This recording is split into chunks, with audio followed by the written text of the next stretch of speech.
Today we are making rum punch, Rum punch. and I hope that you will find it quite satisfactory.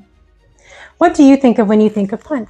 Do you think of fruit juice, Hawaiian punch, or maybe that big block of sherbet just kind of hanging out in the bowl of ginger ale that you had at a church picnic? Or maybe you think of the office Christmas party or the homecoming dance or prom when you were in high school. And then maybe you think of someone bringing in a flask and spiking that punch a little bit, and that may have actually made that punch a little bit more authentic to what historic punch might have been like. The idea of punch, the first recipe for punch, was actually written down in 1638 by Johann Albert de Medicelo. I don't know how to pronounce that. It is a German name. I don't speak German. But he was in India at the time, and he was a factory supervisor. And he actually wrote down about how his workers would bring in ingredients for punch. He said that they combined aquavite, rose water, sugar, and juice of citron. There were no measurements, there was no ratios or anything like that, so it's more of a concept than an actual recipe. But that was the first list of items for punch that was written down. The whole idea of punch is distinctly Indian. The first two written accounts we have of it are from foreigners stationed in India in the 1600s. But it was changed and modified over the years to become much more North American and much more Caribbean, namely in the form of rum punch. And the measurements, the ratios became something that anyone but the village idiot could remember even after having a couple of tipples. You have 1 of sour, 2 of sweet, 3 of strong, and 4 of weak, plus spice. So the rum punch that we're going to make today follows that ratio. So we're going to build this drink directly in the glass.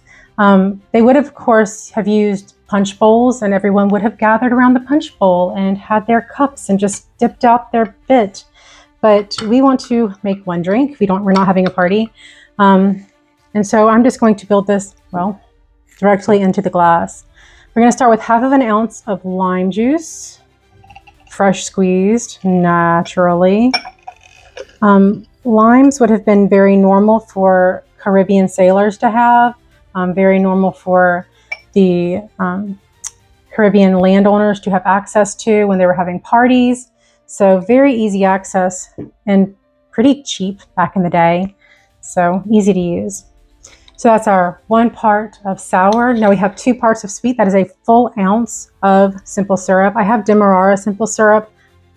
I got the bottle with the kit. I keep refilling it. Don't buy simple syrup. It is too easy to make. It's 2 parts by weight of sugar to 1 part by weight of water, and it keeps and is too simple to make. This one is Demerara. That just means that it is the unbleached sugar, because they wouldn't have had bleached sugar really back then very much. But they would have used molasses. You can use maple syrup. And of course, they would have put it in granular form unless it was a syrup. I feel like people just think that they had really grainy drinks back then, but they would have made this and it would have sat and the sugar would have dissolved in the drink. So it would have eventually just kind of dispersed. I have pirate rum from Florida and Jamaica. And we're going to have 3 parts of this, so 1.5 ounces. Ooh, that's more than 1.5 ounces. So yeah, anyways. All right, that's about 1.5 ounces.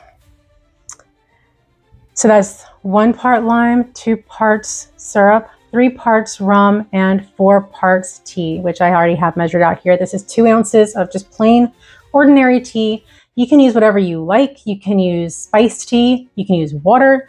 You can use rose water like they did in India back in the day. Whatever it is you like, use it. It's your groceries. Enjoy it. If you don't like it, you won't drink it. If you won't drink it, then it's just money waste, right? So I'm going to stir this up. And I know that back in the day, they would have just drank it room temperature or warmed.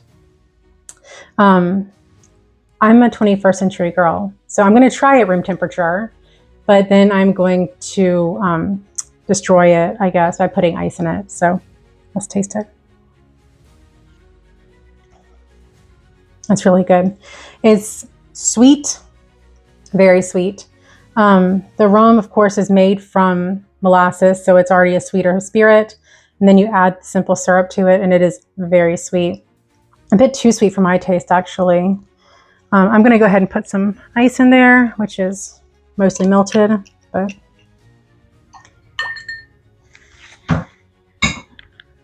I like ice in sweet drinks because it kind of dulls down the sweetness a little bit. So let's try it over some ice. Yeah, that's a little bit better, I think. Hey, it's Lane from later. I was cleaning up and realized I forgotten to put the spice, the actual spice at the end in the cocktail. So I'm back before I actually drink it, before I finish it. I have allspice here. Allspice is the only spice native to North America, and it's probably what people in the Caribbean would have been using. It was cheap. In India, they probably would have been using nutmeg, or you can put that in there. Even peppercorn or a clove would be really good. So let's see how it is with a little bit of allspice in it. It actually does add something to it. It adds a little bit of flavor at the back end. I feel like the sweetness is more complemented with the spice. So it's sugar and spice and everything nice right here in a lovely historic drink. So drink up, cheers. I hope to see y'all next week.